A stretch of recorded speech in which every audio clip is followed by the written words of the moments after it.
En este video hablamos sobre el PT360, el cual es un documento de manual de conducción de vehículos pesados, en el cual nos menciona cómo se pueden reducir los gastos de operar, aprovechar de una mejor manera el combustible y reducir los contaminantes que ocasiona en nuestro entorno.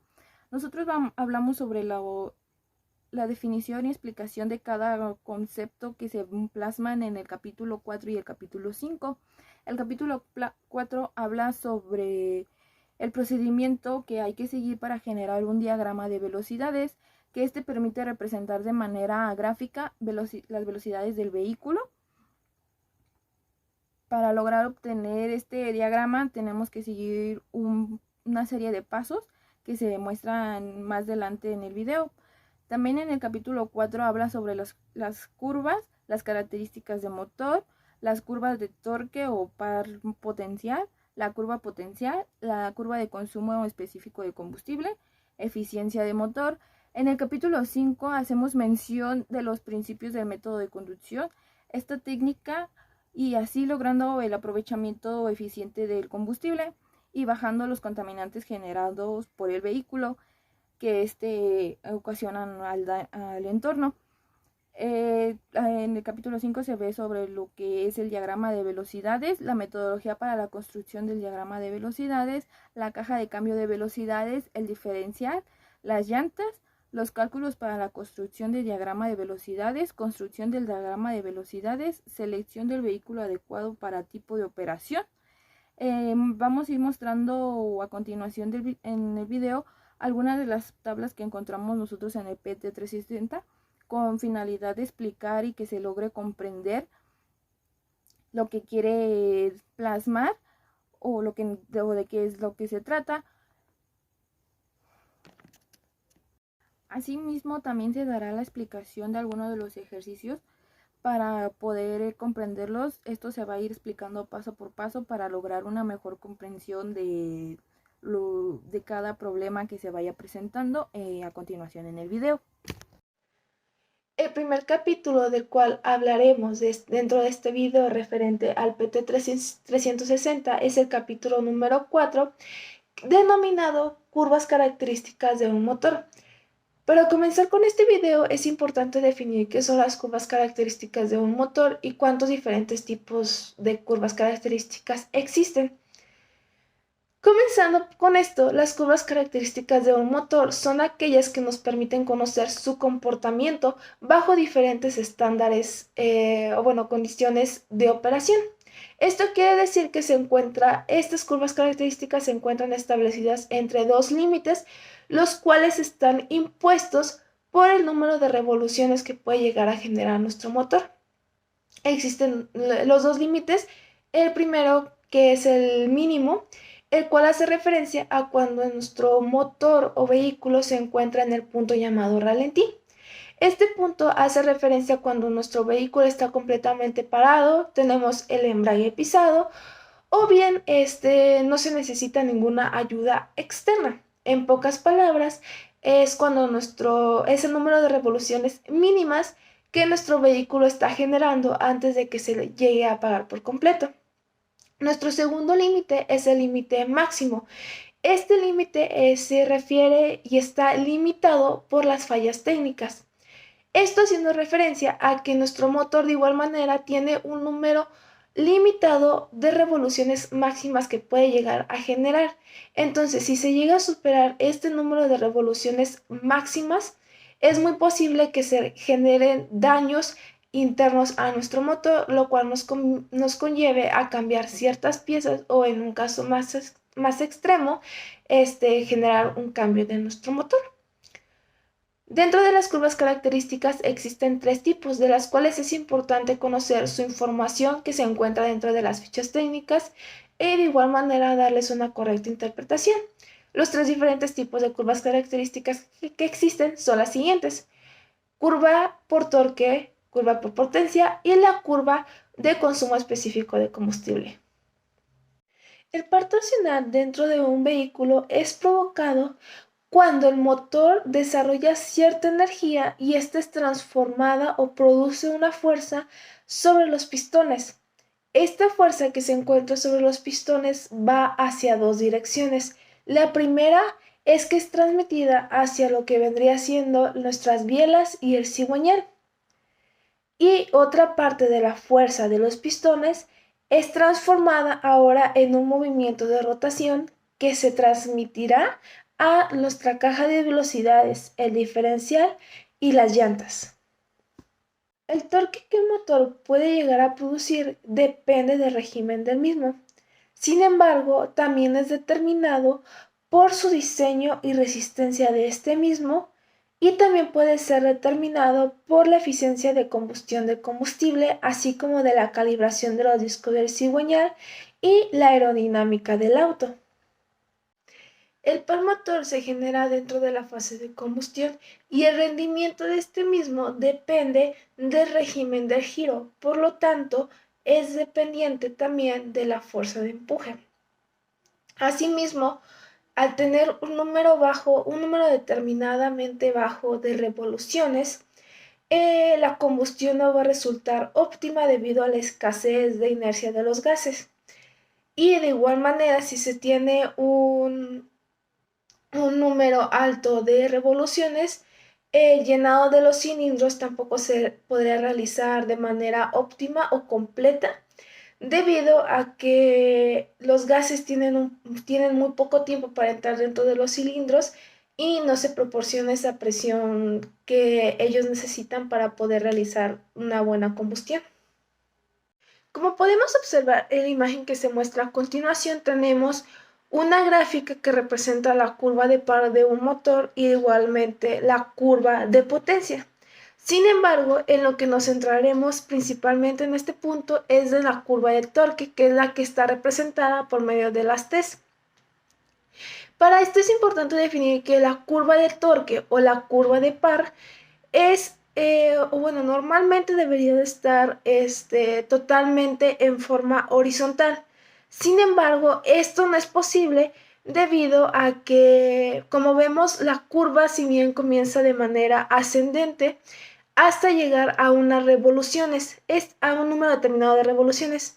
Este número determinado de revoluciones es el número de revoluciones que el motor es capaz de rendir hacia el par motor o el par máximo, y de esta manera, una vez alcanzado ese número de revoluciones máximo que puede dar la curva par, este número de revoluciones, en sí la curva comienza a descender y a disminuir de manera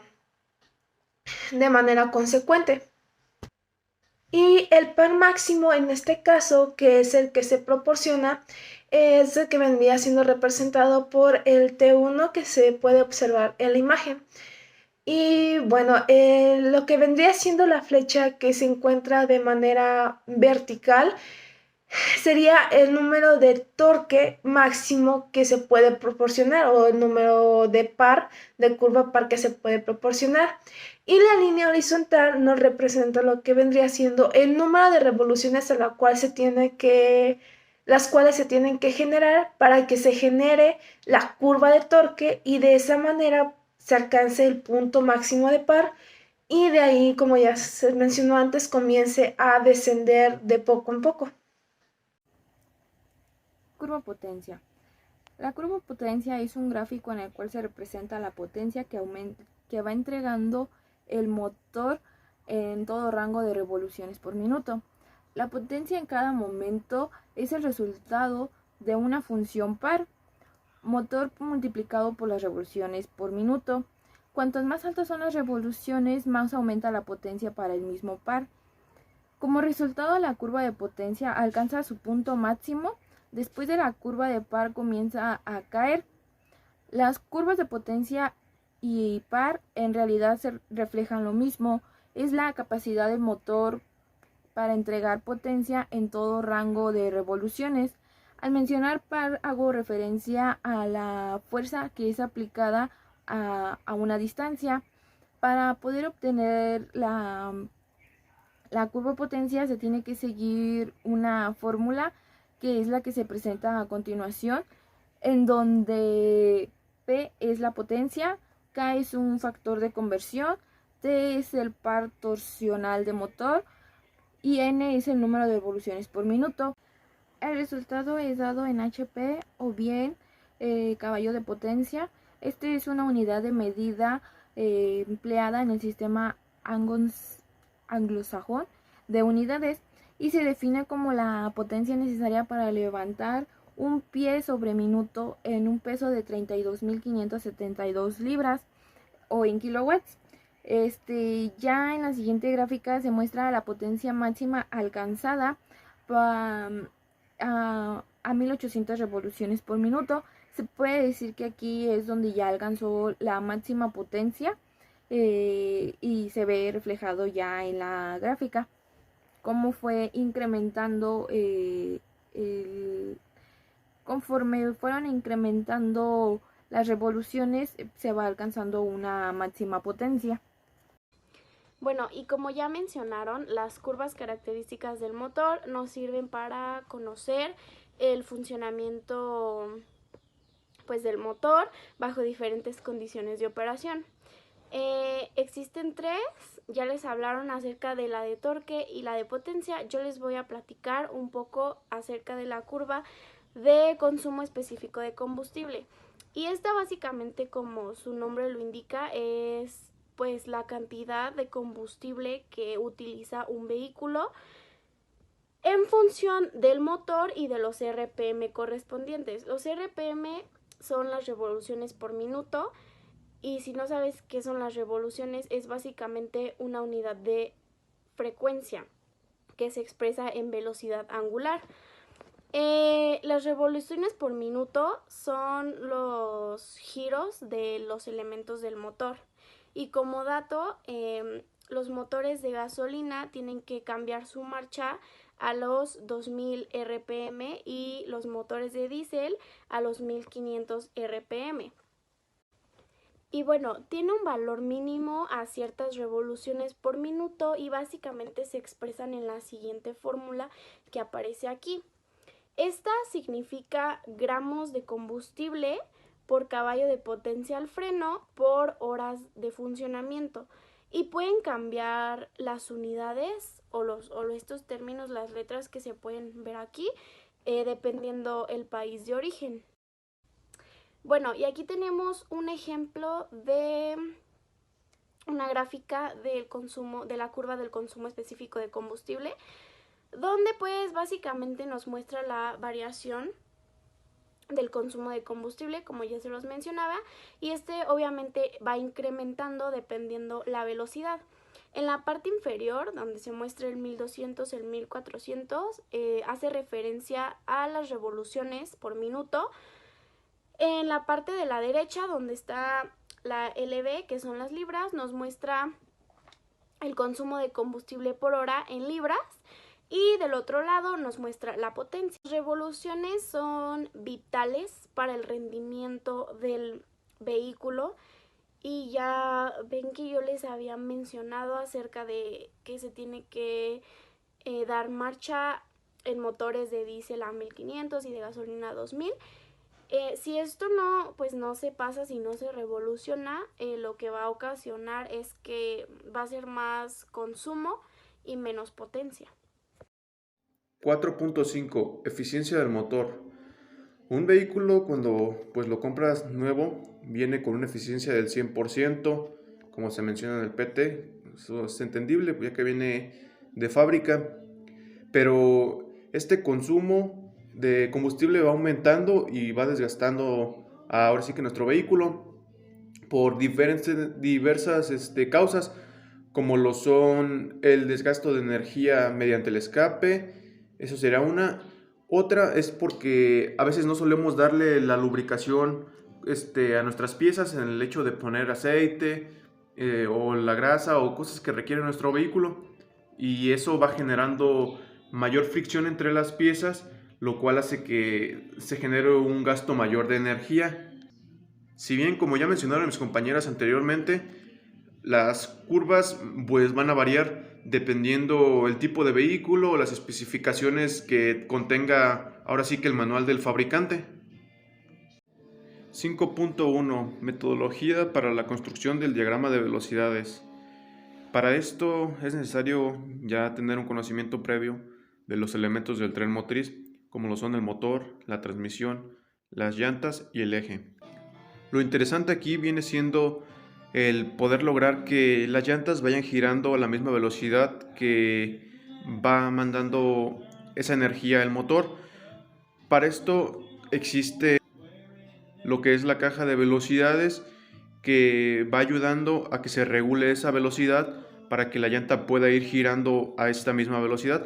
Para poder generar nosotros nuestro diagrama de velocidades es necesario comprender las especificaciones del fabricante. Ahora se hablará sobre la caja de cambio de velocidades dentro de un vehículo. La caja de velocidades es una de las partes fundamentales y más importantes dentro de un vehículo. Su función principal o su principal objetivo dentro de es permitir que el conductor cambie de marcha mientras está conduciendo, de manera que aumente su velocidad o bien logre quedar en un punto muerto. La relación de cambios dentro de una caja de cambio de velocidades involucra diferentes partes. La primera es lo del punto muerto. En este punto, todos los engranes, y dejando a excepción aquellos que son necesarios para la marcha atrás, están constantemente engranando unos con otros, y es en este punto muerto donde no hay transmisión. Esto quiere decir que es cuando el carro está encendido o nuestro vehículo está encendido, pero no tiene ningún tipo de movimiento, hasta que se aplica lo que vendría siendo la primera marcha.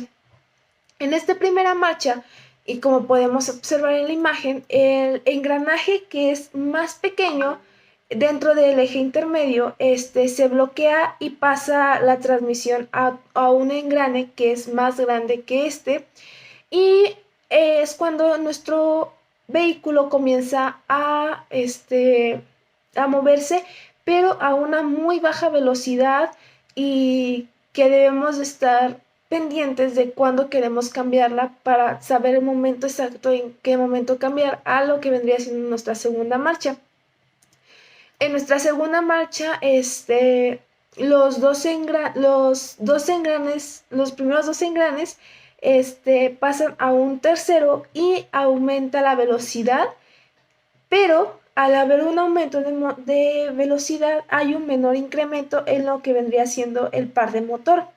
Esta segunda marcha es muy recomendable y es ideal para subir pendientes que son muy empinadas, o bien circular a baja velocidad o detenerse y detener completamente lo que vendría siendo nuestro vehículo.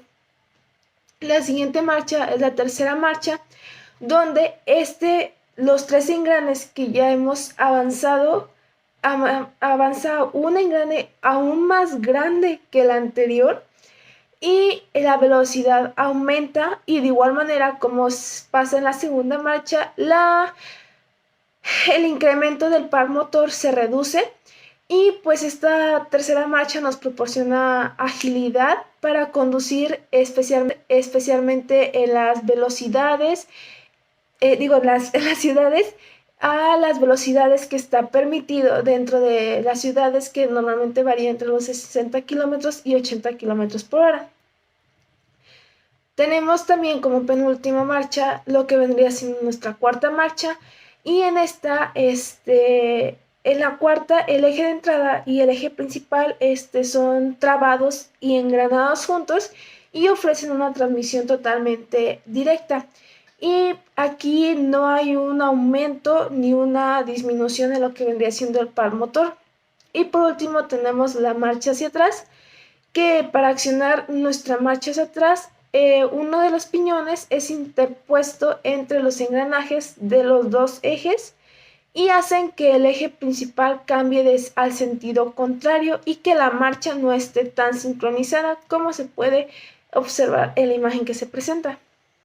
Como podemos observar en la imagen, tenemos un ejemplo de la nomenclatura de una caja de velocidades, en este caso de un autobús para pasajeros. Esta nomenclatura hace referencia a lo siguiente. El 6,98 que se observa del lado derecho superior hace referencia a la relación de la transmisión de la primera marcha. Esto irá cambiando dependiendo de la marcha en la que nos encontremos, si es segunda, tercera, cuarta o si está en un punto muerto o en marcha hacia atrás. El par nominal de la entrada es el 90 junto con la diagonal que se encuentra al lado izquierdo de la relación de transmisión de la primera marcha. Este par nominal de entrada, como ya se mencionó anteriormente, irá disminuyendo o se mantendrá tal cual sin movimiento dependiendo del número de marcha que estemos generando en la caja de velocidades. El 6 que se encuentra a un lado del 90, junto con el guión, es el número de marchas hacia adelante que aún queda o que aún podemos dar en la caja de cambio de velocidades. Y la S hace referencia a una caja de cambio sincronizada. Esto quiere decir que la caja de transmisión mantiene en constante movimiento el eje motriz junto con los engranajes y las demás partes internas que lo componen. Y de esta forma se elimina la necesidad de un doble embrague. Esta dicha información sobre la nomenclatura se encontrará en el manual de operación de nuestro vehículo y por lo tanto variará dependiendo del vehículo que nosotros tengamos y puede ser dentro del manual del vehículo, como ya se mencionó, o del manual de la transmisión. De igual manera se tiene una tablita que tiene la relación entre la velocidad y la relación que esta genera. Por ejemplo, se mencionó anteriormente que 6,98 era la relación de transmisión de la primera marcha. Y si revisamos la tabla, dependiendo de la velocidad o de la marcha en la que estemos, su relación irá cambiando y de igual manera el par nominal de entrada cambiará porque el par motor irá disminuyendo y esto provoca lo que se mencionó anteriormente sobre la curva par. 5.1.2 El diferencial. Este diferencial viene siendo el encargado de transmitir regulada la velocidad que manda el motor hacia las llantas para que éstas puedan girar más rápido o más lento dependiendo el terreno, entre otros factores. La imagen que se muestra aquí es sobre una llanta, pues ya que la llanta es uno de los elementos muy importantes que debe tener un vehículo, ya que de tal forma pues esto está generando movimiento. Una de sus principales especificaciones de una llanta es su nomenclatura. La llanta pues está conformada por esto. El 295 es el ancho de la sección de la llanta, eso está en milímetros. El 80 es el número de serie, la R es el radial, el 22.5 es el diámetro interior de la llanta. Este es el número de utilización. Aquí en esta sección donde está el círculo es donde debe de ir qué tipo de marca de la llanta es, en dónde fue fabricada, e igual este es el número de el índice de utilización. Pues aquí viene siendo que en esta llanta pues es sin cámara, y aquí en esta parte es el número de utilización, igual que 149 sobre 145. Otro factor que es muy importante tener en cuenta es cómo se va a explicar el cálculo para la obtención del diagrama de velocidades. Esto es algo muy importante para que se pueda determinar cuál va a ser el tipo de velocidades que se pretende, a qué es el nivel de capacidad y aquellos requerimientos previos. Lo más importante que se debe tener en cuenta para hacer este cálculo de actividades es los siguientes. Los datos para el cálculo es muy importante que del vehículo se tenga lo del motor, pues ya que para ello pues, se va a comprar por lo del tren motriz y todo esto. Es importante tener en cuenta lo del diferencial y las llantas, ya que son datos muy específicos por los cuales pues, se van a abordar y así poder hacer un cálculo más prevaleciente. Los datos específicos que tenemos del vehículo pues ya es lo del motor, que nos está diciendo que es 220 de potencia a 1800 revoluciones por minuto. Nos está dando el torque y el consumo del combustible. En la cadena cinemática pues nos está dando el cambio de velocidades, el paso del diferencial y las llantas, nos está dando este es muy importante porque pues de aquí se va a derivar cuál es la velocidad de cada, que viene siendo de primera, segunda, tercera, cuarta, quinta y sexta, y la reversa, y esas son componentes que nos tiene que dar cuál es el valor de cada uno. Aquí está la medida tanto de la llanta y la equivalencia del paso de la diferencial. Aquí, como les mencionaba, pues era importante tener la relación de caja de velocidades, pues ya que nos está dando cada uno de su velocidad y la relación que tiene, o sea, el valor que se está empleando para poder llegar al punto factible. La segunda parte de esto es que nos está diciendo que este régimen, o sea, el 952 que sacamos del paso 1 es resolución por minuto. Nos está diciendo que va a ser afectado por una segunda reducción a la sala diferencial. Nuestro valor de la segunda reducción de la diferencial aquí nos lo dio en la cadena cinemática su valor de 3.93. Para ello 952 se va a dividir entre 3.93 y esto nos va a dar la resolución por minuto. Se va a dividir 952 entre 3.93 y el valor que nos está dando es de 242. Y esto es resolución por minuto, ya de acuerdo a la restricción que se había hecho en el segundo punto. Para la metodología que se llevará a cabo en dicho ejercicio, pues ya está con los datos previos que se analizaron. El planteamiento del problema dice lo siguiente, nos dice que si el motor está entregando la velocidad máxima, en este caso nuestra velocidad máxima, como ya se dijo, es de 1800 revoluciones por minuto y que la caja funciona a la cuarta velocidad de la caja yugo. Pues para esto, para tener en cuenta cuál es el valor de la cuarta velocidad, nos tenemos que ir a la tabla que ya previamente se había dicho, que en este caso el valor de la cuarta velocidad es 1.89. Para ello, en la parte de arriba en el numerador se va a poner revoluciones por minuto, que es 1800, se va a dividir entre 1.89. El 1.89 sale de la tabla en donde se está diciendo la relación de la caja de velocidades y es el valor 1.89. Para ello el resultado es de, al momento de dividir 1800 entre 1.89 es 9.52. Para esto se redondea. En este caso, al valor que sacamos de 240 resolución por minutos, nos interesa saber cuál es su reducción a la sala de diferencial. En este caso no se tiene alguna otra reducción, ya que para esto pues las llantas giran a la misma velocidad, en este caso que pues es 242, por lo tanto las llantas nos interesa ver qué es lo que va a recorrer. Para ello 242, en este caso se va a multiplicar la resolución por minuto y el valor por el que se va a multiplicar va a ser por el de la llanta, que en este caso fue de 3.51, o sea, lo que para poder obtener cuántos minutos va a ser lo que va a recorrer. Se va a multiplicar por 3.51. A multiplicar 242 por 3.93 nos dio 951. Pues para esto, para saber cuál es el recorrido que esto va a hacer en kilómetros sobre minutos, es importante que 951 lo pasemos a kilómetros sobre minuto. En este caso, para poder pasarlo es dividir 951 entre 1000. Para ello, en este caso, nos está dando 0.955. Para saber los kilómetros por hora que va a recorrer ya con la equivalencia de que se dio de las llantas y su valor de velocidad, en este caso se tiene que multiplicar 0.951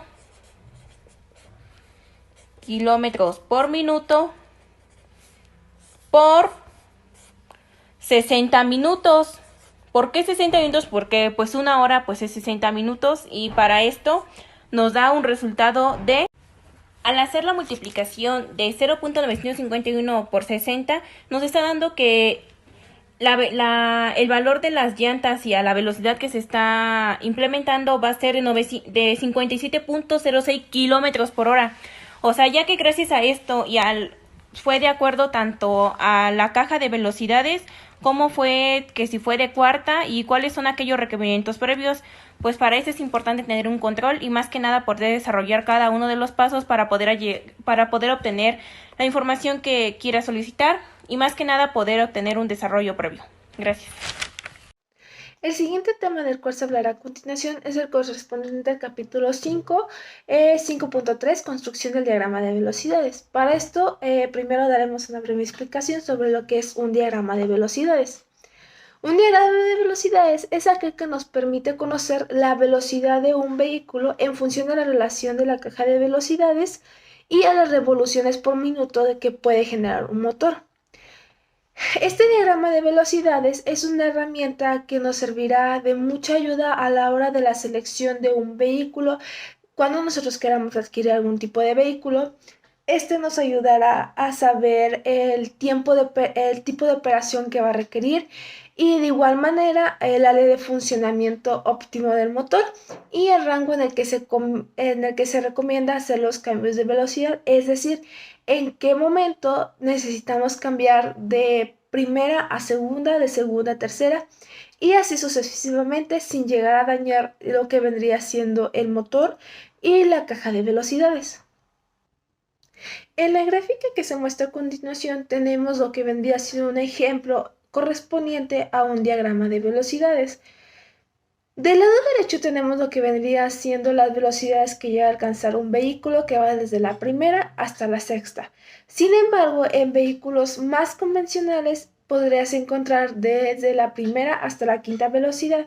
Ya en vehículos que son un poco más rápidos, sí llegan hasta la sexta. Del lado izquierdo tenemos lo que vendría siendo los niveles de velocidad que se van a ir alcanzando conforme se vayan aumentando las revoluciones por minuto del motor y en este caso tenemos que las velocidades de nuestro diagrama van de 10 en 10 y en la parte de abajo tenemos lo que vendría siendo el régimen del motor que se representa en revoluciones por minuto que va a ir alcanzando nuestro vehículo conforme también a la velocidad. Ahora bien, con dicho diagrama de velocidades que ya tenemos presentado aquí, con ayuda de este diagrama podemos saber el número de revoluciones a las que va un vehículo a determinada velocidad. Y como se puede ver en el diagrama, las velocidades que tenemos van de forma ascendente, es decir, van subiendo conforme las revoluciones por minuto van siendo más. De igual manera, con el diagrama podemos realizar conversiones con las cuales obtendremos la zona verde del vehículo o del motor, en otras palabras. Ahora bien, dentro del diagrama de velocidades nos es posible identificar la llamada zona verde. La zona verde hace referencia al área que representa un funcionamiento óptimo del motor y es el rango dentro del cual nosotros podemos hacer el cambio de velocidad. Es decir, si por ejemplo nuestro vehículo va a 1000 revoluciones por minuto en una tercera marcha, este diagrama nos ayudará a averiguar en qué momento o a cuántas revoluciones por minuto tendremos que realizar ese cambio a una cuarta marcha. Esto de igual manera va relacionado con la velocidad, es decir, las revoluciones por minuto tienen que ir relacionadas con la velocidad y cuando lleguen a ese punto óptimo en el cual ya es factible realizar el cambio de marcha, se realizará y de esta manera no se dará ningún daño al motor ni a su caja de velocidades. La zona verde de un vehículo o de un motor dentro del diagrama de velocidades se puede obtener de la siguiente manera.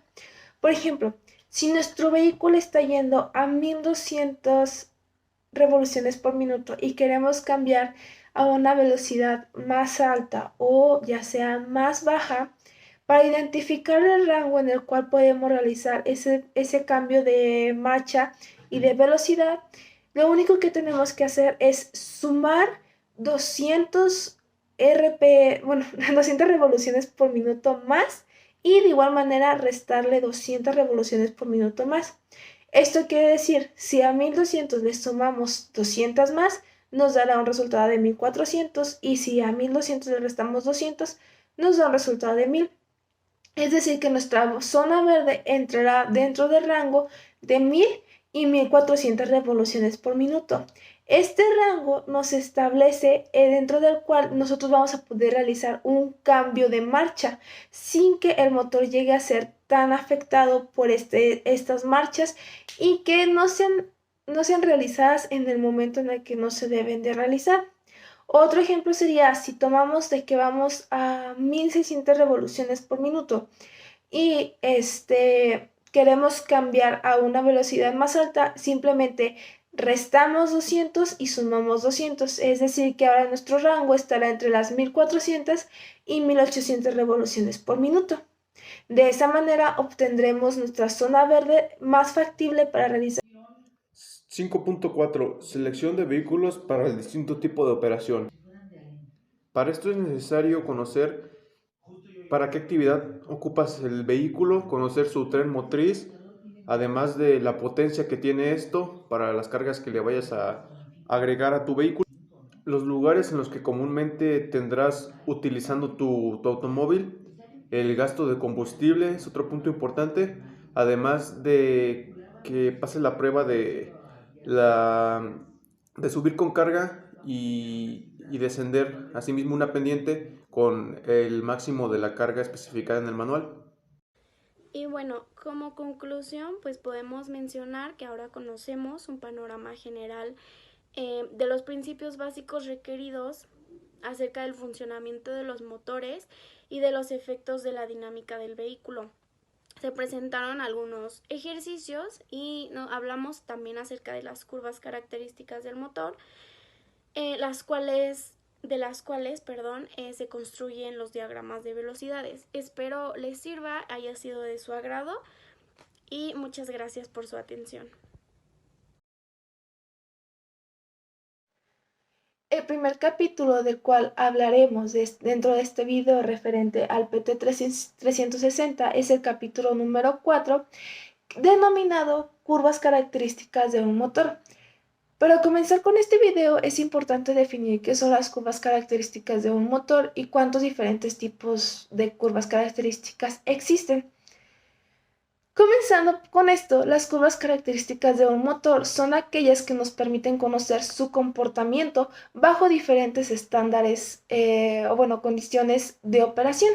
Esto quiere decir que estas curvas características se encuentran establecidas entre dos límites, los cuales están impuestos por el número de revoluciones que puede llegar a generar nuestro motor.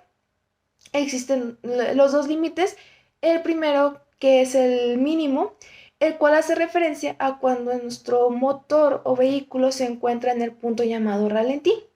Este punto hace referencia a cuando nuestro vehículo está completamente parado, tenemos el embrague pisado o bien no se necesita ninguna ayuda externa. En pocas palabras, es cuando es el número de revoluciones mínimas que nuestro vehículo está generando antes de que se llegue a apagar por completo. Nuestro segundo límite es el límite máximo. Este límite se refiere y está limitado por las fallas técnicas. Esto haciendo referencia a que nuestro motor de igual manera tiene un número limitado de revoluciones máximas que puede llegar a generar. Entonces, si se llega a superar este número de revoluciones máximas, es muy posible que se generen daños internos a nuestro motor, lo cual nos conlleve a cambiar ciertas piezas o en un caso más extremo, generar un cambio de nuestro motor. Dentro de las curvas características existen tres tipos, de las cuales es importante conocer su información que se encuentra dentro de las fichas técnicas y de igual manera darles una correcta interpretación. Los tres diferentes tipos de curvas características que existen son las siguientes: curva por torque, curva por potencia y la curva de consumo específico de combustible.